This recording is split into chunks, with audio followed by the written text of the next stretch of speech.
ఈ రోజు అంటే 19వ తారీఖు ఈ నెల 30వ తారీఖు వరకు జరిగేటువంటి శ్రీ కళ్యాణ మహోత్సవానికి అంగరంగ వైభవంగా ఏర్పాట్లు చేయడం జరిగింది. అసలు శ్రీ కళ్యాణం అంటే ఏంటి, ఇక్కడ ఈ కార్యక్రమంలో ఎలాంటి పూజలు చేస్తారు అమ్మవారికి, ఈ ప్రత్యేకత ఏంటి, వచ్చేటువంటి భక్తులకు కానివ్వండి ఇట్లా చూసే వాళ్ళందరికీ అర్థమయ్యేలాగా వివరించడానికి ప్రస్తుతం మనతో నాగరాజయ్య గారు ఉన్నారు. నమస్తే అండి. సౌభాగ్యవతి భవ. అంటే అసలు ఈ శ్రీ కళ్యాణం అంటే ఏంటండి, ఈ పూజల్లో కానివ్వండి కళ్యాణంలో పాల్గొన్న వాళ్ళకి ఎలాంటి పుణ్యం దక్కుతుంది, ఎలాంటి పూజలు చేస్తారు, అసలు ఏంటి విశిష్టత? భద్రకాళీ శరణం మమ.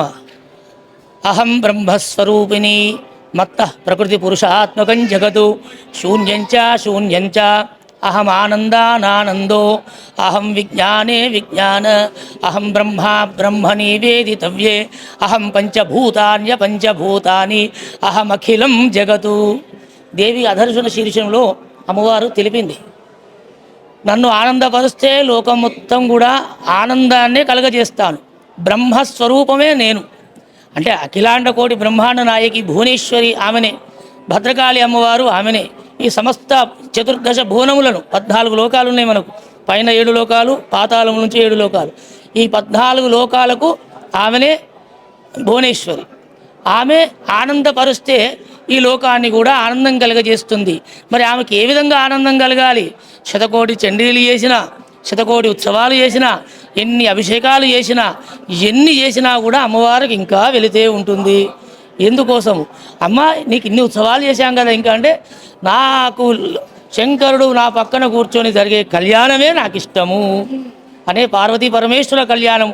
మనం వేములవాడలో నిత్య కళ్యాణము పచ్చతోరణం అంటాం. వాగర్ధావివ సంవృత్తౌ వాగర్ధ ప్రతిపత్తయే జగత పితరౌ వందే పార్వతీ పరమేశ్వరు. జగత్తులకు ఆదిదేవతలు వారే, వారి నుంచే మనందరం వచ్చినాం. మరి వైశాఖ మాసంలోనే ఎందుకు చేయాలి బ్రహ్మోత్సవాలంటే? వైశాఖ మాసంలో ఆదిశంకర భగవత్పాదులు పుట్టారు, రామానుజుల వారు పుట్టారు, ఆంజనేయ స్వామి పుట్టాడు, అలాగే నారసింహులు పుట్టారు. ఒక్కరేమిటి, విద్యారణ్యుడు, మహామహులందరూ కూడా వైశాఖ మాసంలోనే జన్మించినారు. అటువంటి పరమ పావనమైన మాసము వైశాఖ మాసము. అటువంటి వైశాఖ మాసములో భద్రకాళి భద్రేశ్వరుల కళ్యాణ మహోత్సవములు మరి మనుషులం మనం 5 రోజులు చేసుకోవాలి పూర్వం, ఇప్పుడు 2-3 రోజులకు వచ్చేసింది. మరి జగత్తు మరి నడిపించేటువంటి ఒక పార్వతీ పరమేశ్వర కళ్యాణం కనీసం 10 రోజుల పాటు చేయడము ఎంతో విశేషము అని మనకు దేవి భాగవతం కానీ వేదం కానీ చెప్పింది. అలాగే ఈ 10 రోజుల పాటు శ్రీ భద్రకాళి భద్రేశ్వర కళ్యాణ మహోత్సవములు 10 రోజుల పాటు చేయడము సనాతనమైన సాంప్రదాయంలో ఆచారంగా వరంగల్ భద్రకాళి అమ్మవారికి కూడా ఇలాగే ఈ కళ్యాణోత్సవం జరుపుతూ వస్తున్నాం ప్రతి సంవత్సరము. అలాగే ఈ సంవత్సరం కూడా వైశాఖ శుద్ధ విద్య నుంచి ఈ ఉత్సవాలు ప్రారంభమవుతాయి. మొట్టమొదటి రోజు ఈనాడు ఆదివారము. ఇవాళ ఉత్సవాంగ ప్రార్థన, అమ్మ బ్రహ్మోత్సవాలను నువ్వు మంచిగా జరిపించేటట్టు మమ్మల్ని ఆజ్ఞయించు అని అమ్మవారిని ఉత్సవాంగ ప్రార్థన ఉదయం 4:30కే చేయడం జరిగినది.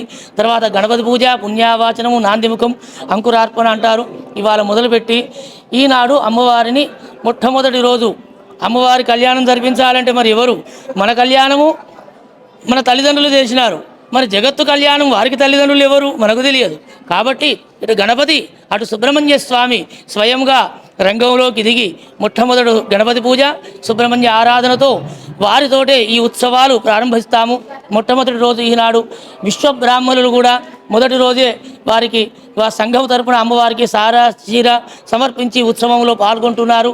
ఈ విధంగా 10 రోజుల పాటు జరిగే ఈ ఉత్సవాలలో విశేషమైన ఘట్టము మనకు కళ్యాణ మహోత్సవం. ఆదిశంకర భగవత్పాదులు 22వ తారీఖు శంకర జయంతిని అయిన తర్వాత 22వ తారీఖు నాడు సాయంత్రము అంగరంగ వైభవంగా భక్తుల సమక్షంలో ప్రత్యక్షంగా అమ్మవారి కళ్యాణము, భద్రకాళి భద్రేశ్వర కళ్యాణం గొప్పగా జరుగుతుంది. అటువంటి కార్యక్రమంలో 516 రూపాయలు ప్రత్యక్షంగా పరోక్షంగా సరే మీరు పాల్గొనుకున్నా సరే దేవాలయానికి రసీదు సమర్పించి మీ గోత్రనామాదులను మీరు నమోదు చేస్తే ఆ ఉత్సవంలో మీ పేరు గోత్రాలు చెప్పి స్వామివారి యొక్క తలంబ్రాలు అక్షంతలు కూడా మీకు అందజేస్తాము. భద్రకాళి భద్రేశ్వర కళ్యాణంలో ప్రత్యక్షంగా కానీ పరోక్షంగా ఏ విధంగా పాల్గొన్నా ఆ భద్రకాళి అమ్మవారి అనుగ్రహము మన వరంగల్ జిల్లాతో పాటు తెలంగాణతో పాటు ఈ భారతదేశమంతా కూడా లోకమంతా కూడా అన్ని దేశాలలో కూడా అమ్మవారి అనుగ్రహాన్ని కలగజేసి ఈ లోకాన్ని సుభిక్షంగా ఉంటుంది. కాబట్టి బ్రహ్మ ఉత్సవము అంటే ఆనందాన్ని కలగజేసేది. ఆనందం ఉన్న చోట బాధలు ఉండయి, ఐశ్వర్యం వద్దన్నా వచ్చేపడుతుంది. కాబట్టి మనం ఆనందంగా ఉండే ప్రయత్నం చేస్తే అన్ని శుభాలు కలుగుతాయి. ఆ ఆనందం ఎట్లొస్తుంది? ఈ కళ్యాణము తిలకిస్తే వస్తుంది. కాబట్టి ఈ ఉత్సవాలలో కళ్యాణం ఏ రోజు ఏ సమయానికి జరగబోతుంది అంటే వచ్చే భక్తులకి మనం తెలియజేయాలంటే ఏ రోజు ఏ సమయానికి ఉంటుంది ఈ కళ్యాణం?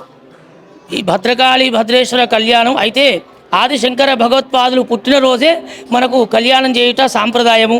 అయితే ఈసారి కొంచెం తిథి అటు ఇటుగా వచ్చింది కాబట్టి 21వ తారీఖు నాడు శంకర జయంతి జరిపి 22వ తారీఖు నాడు సాయంత్రము 7 గంటలకు దేదీప్యమానంగా ఈ యొక్క ప్రదోషకాలం రాత్రి ప్రారంభ కాలంలో ఈ గోధూలి వేళ అంటారు. అటువంటి సమయంలో శంకరుడు సంచరిస్తుంటాడు. మరి శంకరుడు ఆ భద్రకాళి అమ్మవారిని చేరుకొని వారి యొక్క కళ్యాణాన్ని గొప్పగా మనం తిలకించవచ్చును. 22వ తారీఖు నాడు ఈ కళ్యాణం ఉంటుంది. శుభమస్తు. చూశారు కదా, 22వ తారీఖు అమ్మవారికి రుద్రేశ్వరుడు స్వామికి కళ్యాణం జరగనుంది. సాయంత్రం కాలం పూట ఈ పూజ అనేది జరుగుతుంది, కళ్యాణం అనేది జరుగుతుంది.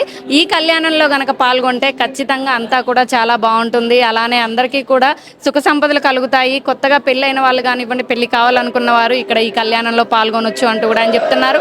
అలానే ఎవరైతే ప్రత్యక్షంగా కానివ్వండి, పరోక్షంగా కానివ్వండి ఎవరైనా పాల్గొనాలనుకుంటే 500 సమర్పిస్తే మీకు అక్షింతలు ఇవ్వడం జరుగుతుంది. కళ్యాణంలో కూడా ఉన్నటువంటి అక్షింతల్ని తీసుకోవచ్చు అంటూ కూడా చెప్పడం జరుగుతుంది. ఇలాంటి మరిన్ని వార్తలు మీ ముందు తీసుకొస్తున్నాం. మీ ఆర్ఎన్ టీవీ కీప్ వాచింగ్.